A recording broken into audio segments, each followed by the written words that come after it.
Bonjour, je vous souhaite la bienvenue sur le village des architectes pour cette conférence consacrée au futur Medipôle Lyon-Villeurbanne.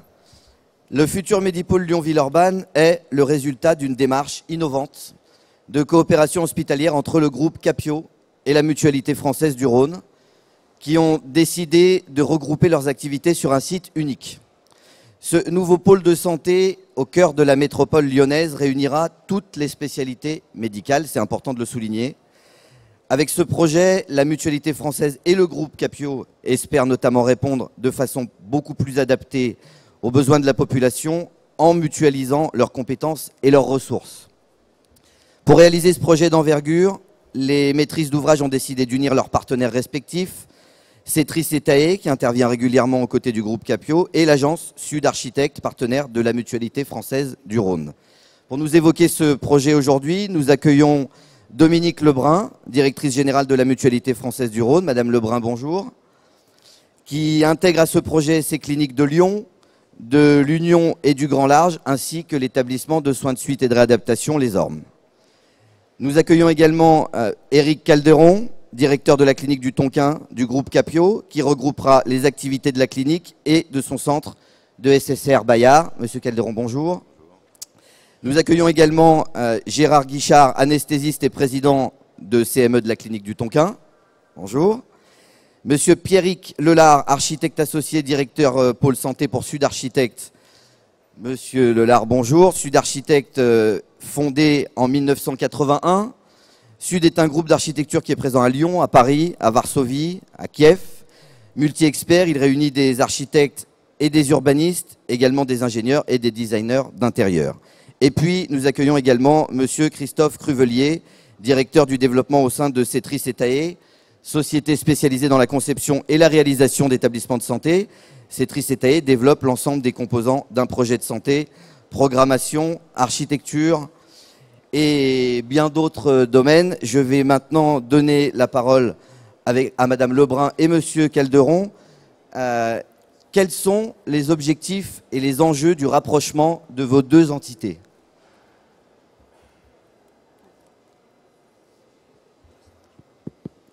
Bonjour à tous, c'est un plaisir et je remercie David de nous avoir proposé d'intervenir ce matin sur ce projet qui interroge beaucoup et on espère que ça répondra à certaines de vos questions et ça vous intéressera. Les enjeux, ils sont extrêmement importants, comme vous l'imaginez. Je crois que ce qui est intéressant avant tout, c'est que c'est véritablement la rencontre de deux stratégies communes, bien que nous soyons deux groupes assez différents, mais deux stratégies communes d'offreurs de soins sur un territoire de santé. Pour la mutualité, c'est un enjeu stratégique majeur, puisque nous souhaitons aujourd'hui conforter notre offre de soins hospitalière sur le territoire de santé, et particulièrement sur l'agglomération lyonnaise, et que, à travers ce projet, nous souhaitons apporter des réponses à une offre de soins qui, pour partie aujourd'hui, est un peu fragilisée. Nous avons des établissements, et David les a cités, on regroupe à travers ce Medipôle 5 de nos établissements. Nous avons des établissements aujourd'hui qui sont vieillissants, qui ne sont plus véritablement adaptés à la fois aux exigences des patients, mais aussi aux exigences des plateaux techniques, au niveau de conformité exigé pour nos plateaux techniques. Et donc ce Medipôle, c'est avant tout une réponse à notre volonté d'avoir une offre de soins plus moderne, plus fonctionnelle et répondant mieux aux attentes de nos patients. Le deuxième enjeu et le deuxième objectif, c'est un objectif stratégique. Nous sommes aujourd'hui à un moment de questionnement sur notre positionnement stratégique dans l'offre de soins lyonnaise, qui est une offre de soins importante, et en particulier des interrogations sur notre capacité à poursuivre notre activité chirurgicale dans les établissements qui sont concernés par ce regroupement du fait de différentes contraintes, qu'il s'agisse de contraintes économiques, de plateaux techniques, de ressources médicales. Et la réflexion sur le projet Medipôle nous permet de répondre à cette question. Question extrêmement importante qui n'a pas échappé à l'ARS, à l'État, puisque ce projet, c'est une énorme opération de recomposition hospitalière, soutenue par l'ARS, bien sûr, à travers un financement important, mais qui permet de diminuer de manière très importante l'offre de soins de chirurgie, puisque nous sommes à près de 165 lits de supprimés par rapport à l'activité, à la capacité existante aujourd'hui. Donc recomposition hospitalière, repositionnement sur nos segments stratégiques plus conformes aujourd'hui à la fois à nos activités et aux valeurs de la mutualité, avec un partage très important qui a été fait dès le début du projet avec nos partenaires, partage des spécialités et des activités entre nous. Merci Dominique, bonjour à tous. Merci effectivement David d'avoir organisé cette conférence. Alors, pour Capio et la clinique du Tonkin, on rejoint des objectifs que vous a indiqués Dominique. Et particulièrement pour la clinique du Tonkin, donc un établissement qui a 40 ans, donc un immobilier qui a 40 ans. Et c'est vrai que pour respecter les nouvelles normes, etc., ça nécessitait des investissements importants. Mais l'enjeu majeur de créer ce Medipôle pour la clinique du Tonkin était surtout d'adapter également son immobilier par rapport à ce qu'on appelle la médecine moderne. La médecine d'aujourd'hui et la chirurgie n'est plus la même que celle qu'on faisait il y a 40 ans. Vous avez effectivement, comme vous le savez, les durées de moyenne de séjour très courtes et par contre un développement majeur de l'ambulatoire où là, nous devons adapter nos différents circuits du patient, ce qu'on appelle des circuits courts, car le patient, maintenant, vient faire un examen, prendre une collation et repart chez lui. Et c'est vrai que notre immobilier, comme la plupart des établissements, doit s'adapter à cette médecine nouvelle qui est en pleine révolution. La clinique du Tonkin, ne pouvant pas se reconstruire à l'identique, avait une nécessité, là aussi, de concentrer ses moyens et d'offrir une offre de soins beaucoup plus large. Et notre rencontre avec la mutualité, même si elle paraît surprenante au départ, depuis plus de 2 ans maintenant que nous travaillons ensemble, nous avons appris à nous connaître. Et nous nous sommes aperçus que nous partageons un certain nombre de valeurs communes. C'est surprenant parce qu'on ne se connaissait pas. Et notamment, et c'est vraiment une démarche du groupe Capio, là aussi, comme la clinique du Tonkin depuis son histoire, l'accessibilité aux soins auprès des patients. La clinique du Tonkin, on l'appelle l'hôpital de Villeurbanne, hein, donc vraiment aucun patient n'est refusé dans cet établissement. Il y a très très peu de dépassements d'honoraires par rapport à la totalité. Et la mutualité, bien sûr, avec ses valeurs anciennes dans ce domaine. Par ailleurs, cette séparation, cette répartition d'activités, on s'est appuyé sur nos points forts. C'est-à-dire que la mutualité a un domaine de compétences connu et reconnu, ce qui concerne la médecine, le soin de suite, maternité, et la clinique du Tonkin, par exemple, pour la chirurgie, les unités lourdes, des lits de réanimation, d'USIC, de surveillance continue, ainsi que la dialyse, sont nos points forts. Donc cette répartition s'est faite presque naturellement, et ce qui a permis de créer ce projet et d'offrir à la population du grand nord-est lyonnais un plateau technique pour lequel le patient trouvera toutes les spécialités dont il aura besoin. Ce sera un des rares sites en France où sur un même site géographique, vous aurez toute la palette d'offres de soins, de court séjour et de SSR pour les patients. Je vous remercie. Depuis un peu plus d'une dizaine d'années, vous avez pu remarquer qu'il y a eu beaucoup de rapprochements entre des acteurs majeurs, qu'ils soient publics ou privés, et qui ont donné lieu à des ensembles hospitaliers pour essayer de réunir les compétences et mutualiser aussi le savoir-faire de chacun. Dans ce nouvel établissement, une particularité qu'il faut soulever, vous avez fait le choix de ne pas marquer l'identité de la mutualité ou de Capio. Le patient ne fera donc pas la différence lorsqu'il se trouvera dans le Medipôle. Comment est-ce que vous êtes arrivé à ce consensus ? Alors, je crois que c'est une des originalités de ce projet et sûrement un de ses points forts. Il y a 2 ans, quand nous avons commencé à discuter ensemble, nous étions chacun sur un schéma de bâtiment, avec un bâtiment pour la mutualité, un bâtiment pour la clinique du Tonkin, et puis au milieu, des services que nous allions partager, bien évidemment, puisque l'objectif était quand même de mutualiser de la logistique, de l'accueil. Et au fil de nos discussions, au fil des travaux qu'on a engagés avec la maîtrise d'œuvre, on s'est très vite rendu compte de l'interdépendance entre nos services, entre le bloc opératoire, le bloc obstétrical, entre les urgences et les unités du plateau technique de la réanimation.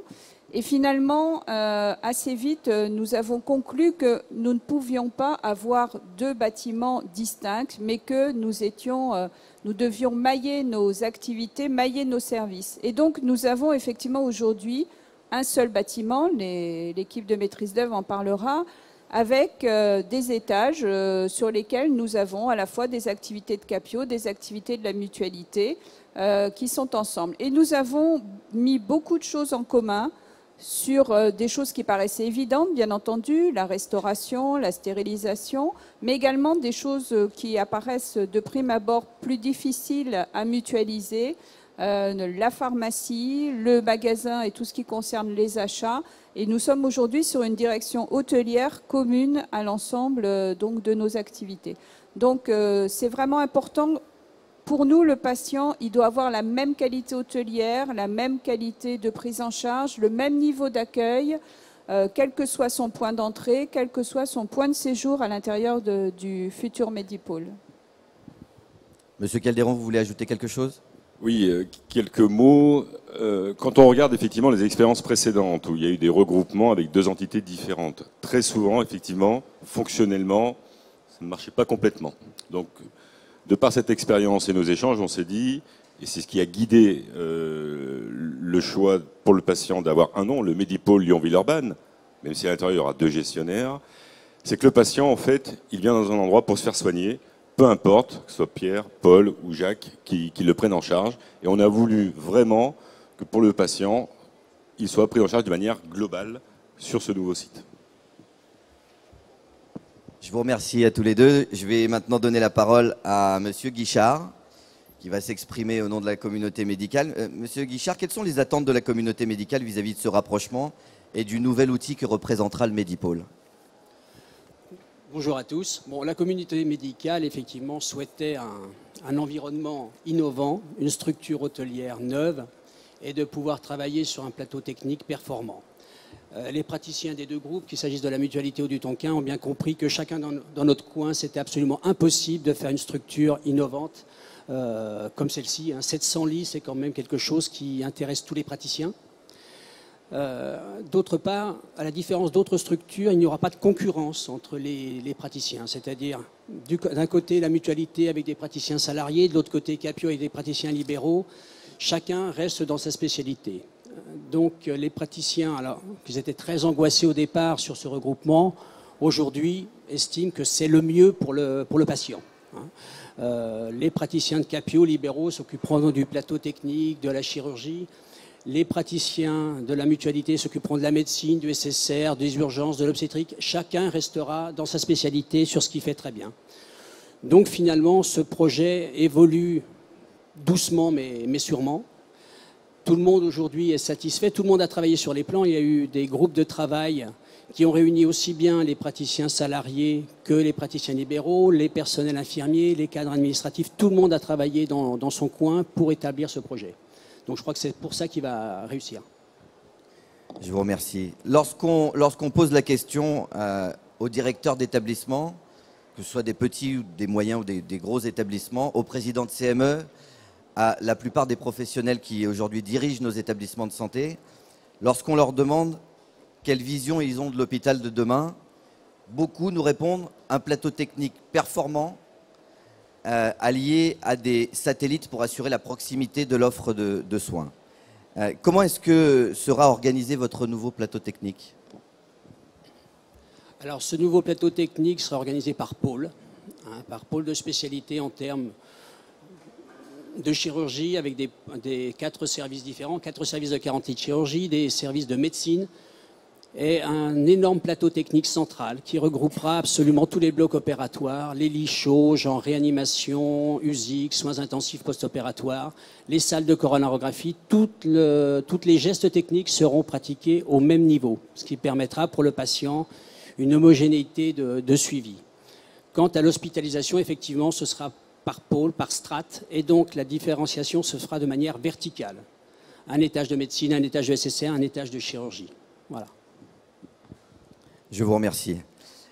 Vous l'avez compris, vous êtes sur le village des architectes. Nous allons maintenant donner la parole à l'architecte, Monsieur Pierrick Lelard. Monsieur Lelard, quelles sont les grandes lignes architecturales du futur Medipôle? Alors, tout d'abord, bonjour à toutes et bonjour à tous. Avant de vous présenter le projet architectural, puisque vous avez pu vous imaginer par rapport au film qui tourne derrière, j'espère qu'il tourne, d'ailleurs je ne le vois pas. Si, il tourne, c'est bon. Donc je voulais vous expliquer un petit peu tout le travail effectivement qui a été fait déjà avec la maîtrise d'ouvrage, parce que ça c'est toujours important en tant qu'architecte. À un moment donné, il faut que la maîtrise d'ouvrage puisse faire confiance à une équipe de maîtrise d'œuvre. Entre nos bureaux d'études et Christophe tout à l'heure vous expliquera un petit peu du projet et de l'architecte. Donc effectivement, il y a eu un gros travail avec les utilisateurs pour arriver à un moment donné à concevoir les différentes unités que compose ce projet. Donc vous pouvez, je vais vous donner quelques chiffres, parce que ces chiffres sont quand même importants, très importants. C'est un projet qui fait quand même environ 60 000 m² avec un bâtiment de consultation. C'est un projet qui fait 708 lits et places, avec un plateau technique qui est important, qui est constitué de 25 salles d'opération, d'un bloc endoscopique spécifique, hors bloc du plateau technique, d'un bloc obstétrique, maternité, pédiatrique. Voilà donc comment est constitué le projet. Alors aujourd'hui, on a mis un accent très particulier, puisque en fait, on n'est pas en pleine campagne, on est en pleine ville, on est pratiquement au centre de Villeurbanne. C'est pour ça que le projet s'appelle Medipôle Lyon-Villeurbanne. Donc on a fait un gros travail d'urbanisme avant de faire un travail d'architecture. C'est un quartier qui est en pleine mutation actuellement sur la région lyonnaise, puisqu'il part de ce qu'on appelle, alors vous connaissez peut-être pas forcément le coin, mais il part d'un quartier très résidentiel qui s'appelle le quartier Grand Clément, et qui va jusqu'au périphérique lyonnais. Donc son environnement est important, donc il fallait avoir une réflexion globale avant d'avoir une implantation générale de notre projet. Donc ce qu'on souhaitait faire, c'était avoir la réflexion globale sur la restructuration du site et redonner un aspect urbain beaucoup plus résidentiel que le site aujourd'hui l'offre, c'est-à-dire qu'actuellement, ce quartier est très industriel. Donc vous avez des entreprises comme l'Alstom avec des bâtiments industriels, vous avez un tissu urbain très cosmopolite, non structuré. Donc on a fait un gros travail d'urbanisme. Alors le Medipôle générera en plus de ça par la suite une activité bénéfique pour le quartier, entre autres pour les futurs commerces de proximité, parce que ce quartier va se développer dans l'avenir et continuera à se développer jusqu'au niveau du carré de soie après le périphérique. Alors, l'idée générale du projet architectural, c'est de développer ce que l'on appelle une architecture résidentielle plus qu'hospitalière. C'est-à-dire qu'on a voulu donner à ce bâtiment un aspect d'immeuble plutôt de logement. Pourquoi? Comme je vous l'expliquais tout à l'heure, c'est qu'effectivement, ce quartier étant résidentiel, il faut que ça s'apparente un petit peu plus à quelque chose de convivial, effectivement avec des façades très particulières, non des enveloppes très compliquées, des enveloppes très simples. Donc voilà, c'est l'idée du projet.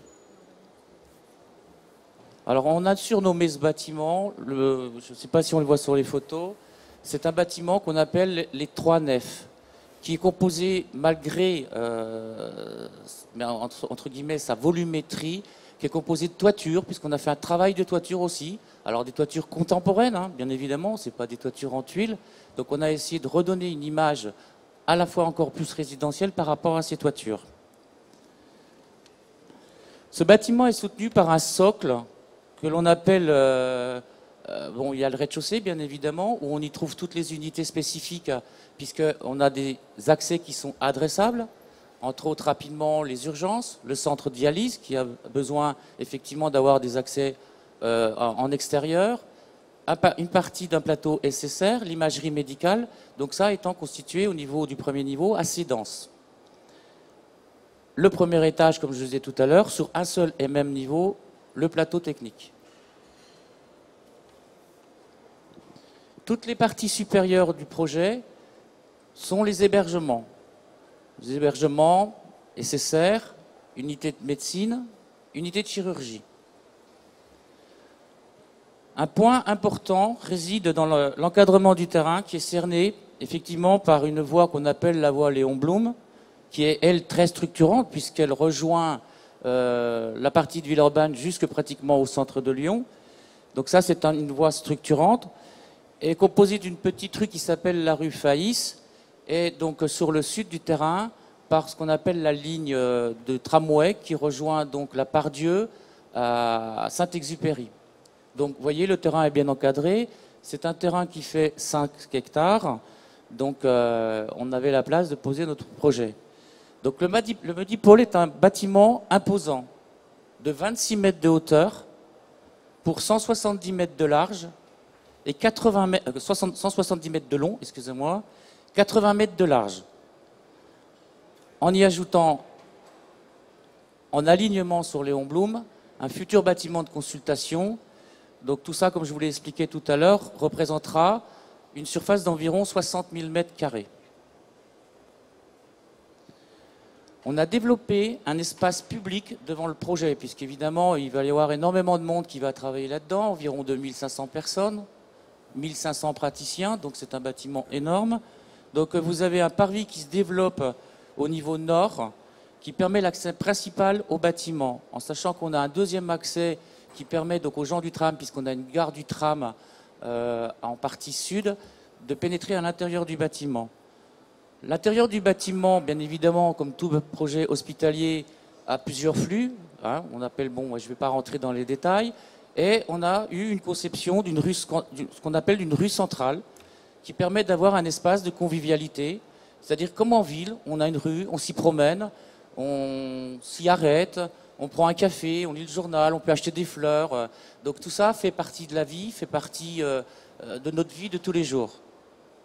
Cette rue permet d'irriguer la totalité des unités que vous avez aussi bien en rez-de-chaussée, dans les étages, et bien évidemment un grand espace de logistique au niveau du -1. Alors, au regard de la taille et de la largeur de l'ensemble, on a essayé de faire un travail d'architecte, c'est-à-dire, j'adore la lumière naturelle, parce que la lumière naturelle fait également partie de la vie. Essayer de travailler aussi avec ce que l'on appelle les saisons, puisque les saisons sont complètement différentes.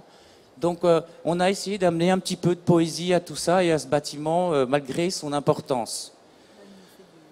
Donc nous faisons pénétrer la lumière par 6 énormes patios imposants et qui apportent effectivement un éclairement naturel à tous les étages, y compris jusqu'au plus bas du bâtiment. On a l'impression également que le bâtiment s'envole, puisqu'il est posé sur ce qu'on appelle une douve, qui permet également d'amener de la lumière au niveau des services logistiques, au niveau, donc, partie inférieure du bâtiment. On a renforcé l'architecture de ce projet par effectivement cet aspect résidentiel et surtout essayer d'avoir une façade, ce qu'on appelle une façade en architecture percée.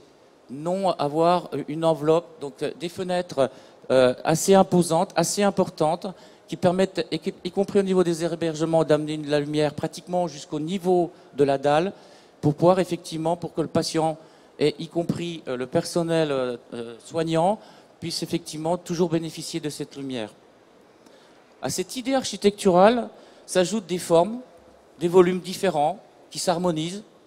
Moi, je suis un apte d'un architecte du Corbusier que je pense que vous connaissez tous, d'un autre architecte également qui s'appelait Louis Kahn, qui a fait beaucoup de travail sur la géométrie, sur les formes, sur notre métier.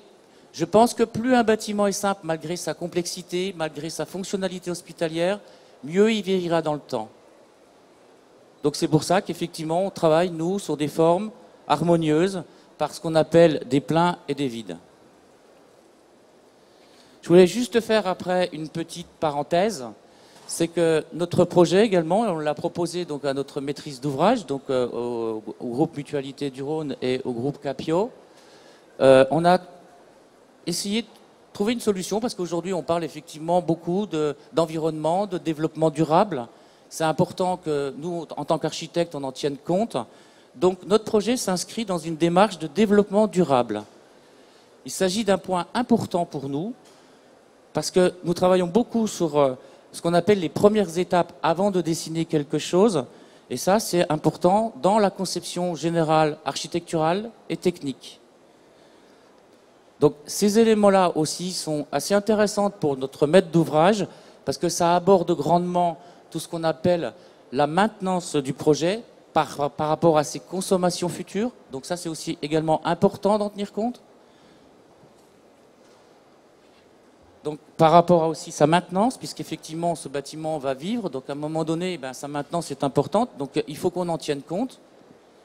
Et c'est de traiter aussi le développement durable, non pas par l'environnement, mais il y a une chose aussi qui est importante dans le développement durable et qui se développe de plus en plus, c'est ce que j'appelle un acte social, un acte de civisme. C'est-à-dire qu'en fait, à un moment donné, la vie sociale également, à l'intérieur et à l'extérieur du bâtiment, doit tenir compte de la conception architecturale. Ça, c'est, je pense, important. Donc pour nous, ce bâtiment, je pense, s'intègre dans son environnement, qui est un environnement urbain et non rural, et on a essayé d'apporter une réponse qu'on espère convienne à tout le monde, et je crois que c'est vrai. Il y a quand même entre le maître d'ouvrage et l'équipe de maîtrise d'œuvre une symbiose parfaite. Et ça, pour un architecte, pour des ingénieurs, je crois que c'est le rêve. Et quand on peut avoir des retours comme ça d'une maîtrise d'ouvrage, je vous assure que c'est du bonheur. Je vais passer la parole. Merci déjà de m'avoir écouté. J'ai essayé, le timing, je ne sais pas s'il était bon. Donc ça va, impeccable, parce qu'on m'avait donné 10 minutes. Et pour présenter un projet comme ça en 10 minutes, je vous assure que ce n'est pas facile. Et je vais passer la parole à Christophe. Merci beaucoup.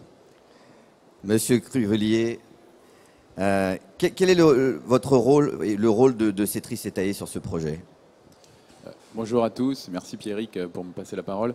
Je voudrais, juste avant de répondre à votre question, remercier très sincèrement Madame Lebrun, Éric Calderon, toute l'équipe de la Mutualité et le groupe Capio pour la confiance qu'ils nous témoignent, et sur divers projets évidemment, mais particulièrement sur le projet de Medipôle. Nous sommes très très fiers et heureux de participer à la conception de ce très très beau projet et très joli bâtiment, j'en suis convaincu. Donc pour répondre à votre question, Cetris et Taillé, en fait, nous sommes concepteurs de bâtiments de santé. Nous sommes 60 personnes dédiées entièrement à la conception de bâtiments de santé.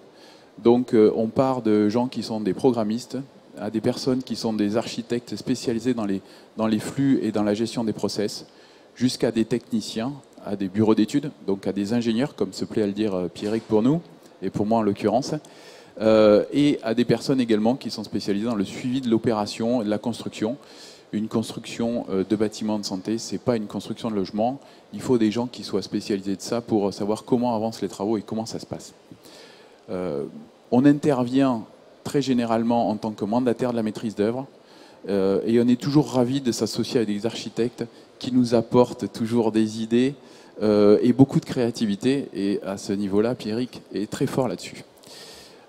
Quelques exemples d'interventions que nous avons. Nous sommes mandataires maîtrise d'œuvre sur le regroupement des cliniques du groupe Courlancy sur Reims. Nous intervenons également sur le pôle de santé de Villeneuve-sur-Lot, regroupement entre le groupe Védici et le centre hospitalier. Nous intervenons sur le regroupement des cliniques sur Melun. Nous sommes également sur le regroupement des cliniques de Nouméa. Je parle de regroupement parce qu'en fait, on est quasiment tout le temps sur des regroupements. C'est effectivement la tendance lourde aujourd'hui. Et nous avons réalisé l'extension de la clinique de la sauvegarde qui se trouve à Lyon pour le groupe Capio, qui est aujourd'hui une très belle référence. Donc je disais, exclusivement réservé et consacré à la santé privée. Nous ne construisons rien d'autre à part des bâtiments de santé. Et notre rôle, c'est vraiment d'accompagner le client depuis le début de ses premières réflexions immobilières jusqu'à la livraison de son établissement. Alors, avant de parler du Medipôle, c'est en lien avec tout ça, je voudrais faire un constat sur aujourd'hui la problématique que nous, en tant que maîtres d'œuvre, nous rencontrons. La prise en charge des patients a fondamentalement évolué depuis une dizaine d'années, et elle va encore évoluer de manière très très forte. Ça a un impact très fort sur les durées moyennes de séjour et encore plus sur les taux de rotation, puisqu'aujourd'hui on parle tout le temps d'ambulatoire. La problématique pour nous, c'est d'être capable, évidemment, de proposer à nos clients des process qui soient à la pointe aujourd'hui, qui seront encore valables dans les années qui viennent. Et surtout, en parallèle et en corollaire de ces process, c'est quelle organisation on met en place et quelles surfaces y sont associées. On assiste aujourd'hui à une tendance très forte qui est la réduction des surfaces des établissements de santé.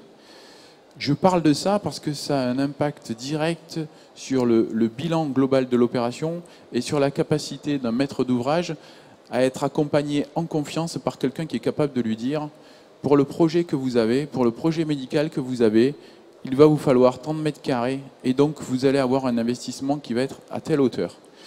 Et ça aujourd'hui, on travaille beaucoup nous là-dessus et c'est extrêmement difficile parce que la tendance est rapide et ça évolue de manière de plus en plus forte. Voilà, donc ça c'est une première réponse sur nous, notre rôle, accompagner sur les process, accompagner sur l'optimisation et être capable de dire assez rapidement à notre maître d'ouvrage, voilà un petit peu combien ça va vous coûter par rapport au projet médical que vous envisagez.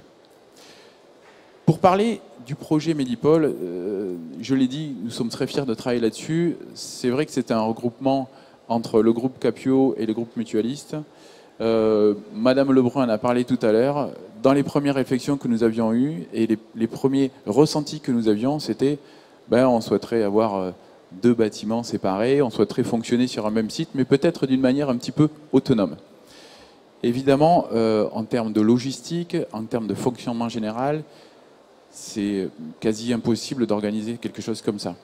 Pour autant, c'est pas évident de tout de suite expliquer à un maître d'ouvrage que ça ne va pas pouvoir se faire comme ça. Et c'est là où je voudrais insister sur un point important, c'est que quand on regroupe des établissements, quand on reconstruit un établissement, c'est avant tout un projet d'entreprise. Un projet d'entreprise pour l'ensemble des établissements. Et notre rôle à nous, maîtres d'œuvre, c'est d'arriver à accompagner les gens, à proposer des idées, à proposer des schémas d'organisation qui, petit à petit, avec les praticiens, avec les chirurgiens, avec la direction des établissements, soient adoptés par l'ensemble des personnes et fassent consensus. Et ensuite, on peut avancer dans le développement d'un projet architectural complet. Voilà vraiment le point fondamental.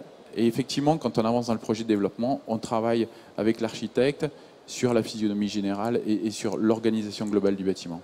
Donc c'est avant tout un projet d'entreprise, une méthode de travail. On ne peut pas dessiner dans notre coin, on ne peut pas imposer dans notre coin des méthodes de fonctionnement. Il faut absolument que ce soit un consensus. Les établissements ont leur méthode de travail, ont des habitudes. Nous devons les respecter, nous devons leur amener des idées, leur proposer, leur montrer ce qui se fait ailleurs. Et puis effectivement, on essaye de bâtir ensemble quelque chose qui peut être le summum à un moment donné de ce qu'on est capable de faire. Sur le Medipôle, c'est encore plus exacerbé du fait de la taille.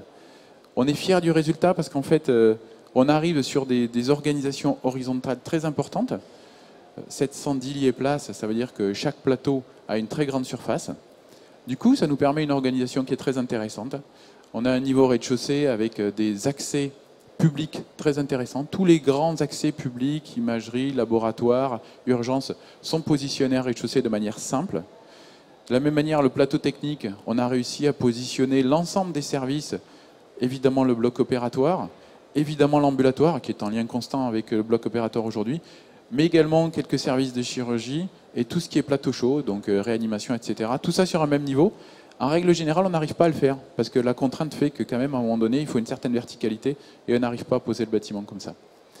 Dernier sujet que je souhaitais aborder, c'est l'évolutivité et la flexibilité. Aujourd'hui, on a un bâtiment qui a un lien très fort entre ces zones opératoires, donc que ce soit le bloc obstétrical ou le bloc opératoire, et ses services associés.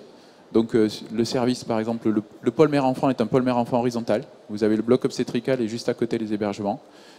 Je pense qu'aujourd'hui, c'est ce qu'on peut souhaiter de mieux en termes de prise en charge de la maman et du bébé et de fonctionnalité pour les chirurgiens.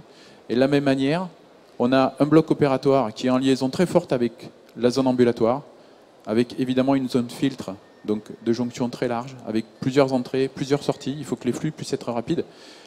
Les marches en avant, on a des marches en avant très rapides, on a des marches en avant qui sont un petit peu plus lentes. Il faut que tout ça, ça puisse s'organiser très bien. Et enfin, on a des services qui permettent une flexibilité. On ne sait pas demain quelle sera la taille exacte du service ambulatoire. On a prévu juste à côté un service de médecine. On sait que demain, si on doit faire évoluer le service ambulatoire, c'est le service de médecine qu'on déménagera. Et ça permettra au bâtiment de toujours rester avec une organisation optimum, en tout cas pendant les je vais dire, 10 premières années de sa vie. Voilà ce que je voulais. Merci, Monsieur Cruvelier. Vous l'avez compris, ce n'est pas évident d'aborder un projet et une alliance aussi ambitieuse en 45 minutes. C'est pour cette raison que je vous propose maintenant d'échanger avec les acteurs de cette conférence à l'occasion d'un cocktail qui vous est offert par tous les acteurs de cette conférence. Je vous remercie de votre présence.